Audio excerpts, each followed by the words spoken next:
मसलो जाड़ा में अनकर लाड़ चाटा तारू सब गांव समाज के लोग से मुंह पर करी खपोत के रख ले बिया। चल हमारे पूरा व्यवस्था होता। इस सरवा गांव के सरपंच के गांव भर के बेटी भर के इज्जत सब मार सरवा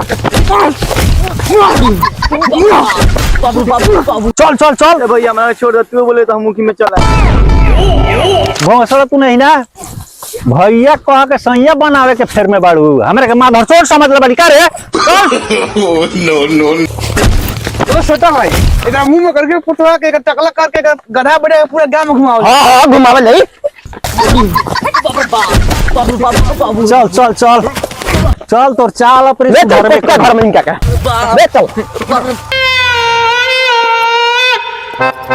इस सरवा सरपंच होके पूरा गांव के नाक कटवा दलबा। अगर ये एकरा करही करा है तो दोसर बियाह करे के चाहिए। अनकर जाके गेहूं का है सब्जी आन के मुखिया जी गहू ना ई सरवा हमर 5 काटा ऊखई ढंगार दल बड़ा सा। ए नाती तोर 5 काठा ऊख लसरा गेल बत उ लौकत हमर दिए लसरा गेल बत उ नहीं लौकत। खेदुआ के बेटी मुंह समार के बोल ना तो भरल समाज में तोर जबान घींच ले। आई मुखिया से हमर झाटे न। ए साला तू मुखिया जी से झाट उखड़ोइबे अभी तोरा गांव में गोली मरवा दे। मुखिया जी बुढ़ाई झट पर काय खाती गोली मारते नहीं मारे के बता हई सरवा के मारी पूरा गांव के इज्जत माटी में मिले लबा। मुखिया जी ना ओकर बाप बा ना भाई बा ओकर मतारी बिया तो दूसरे के खेत में काम करके अपन जिंदगी चलातिया ओकर सब शादी कौन करी। चुप साला तू का सफाई दे तारी। मुखिया जी हम यही ना ले गए रनी एकरो मन रहा है तो हम ले गए ऊखी में। माम नाती के बेटा ने एक जैसे मुंह के जरी गोरी हो झूठ बोलता रहूं तो मार चप्पल से मुंह फोड़ दे। मुखिया जी कुरिया के बेटा कहलक चल हमारे संगे ऊख में इंदिरा पास करवाया तो नहीं में घर बनवाया का जानी ले जाके नतिया के बेटा ऊख में कहत रहनी कोरियुआ का है मीट मछली रोज रोज हमरा घरे ले आवत। इ नतिया के केने हिम्मत भइल हमरा बेटी के ऊख में बिठावे के। अरे मुखिया जी खाला बड़न आ तू धड़ चप्पल से मारता रही तो का हिम्मत मारे। मुखिया जी हमार इज्जत गइल बा हमरा बेटी से शादी के करी।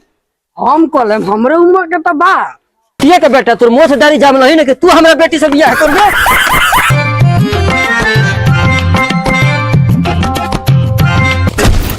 आवे पापा का भेल है तोर बाप है छौरी के उखी में इंदिरावास पास करावत रह। सच में का पापा तू सरपंच से मुखिया बन गेला का। पुलिस धरी दे जो उड़े लेगा हमरा लावा न लिया तोर बाप मुखिया थोड़े बनल बारन उखी में धराले बारन छौरी संगे। जल मई गोरे में जोर किया के मुआ दिया चल मैं कौन कह दिए मुखिया सरपंच मिल के सब को हमरे रेप कइले बारन केस ठोक दिए एक नी पर चल घरे। ए खेदुआ बहू सुन हम बानी की ना एकर निशाब तोरा जरूर मिली।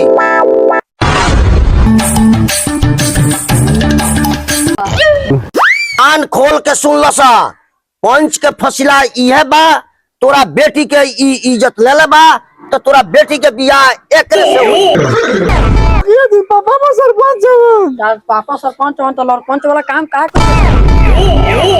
चुप साला जौन फसिला हो गइल बा तौन हो के रही। नो नो नो मुखिया जी के बात हाथी के दांत कबो हिल सकत नहीं थे।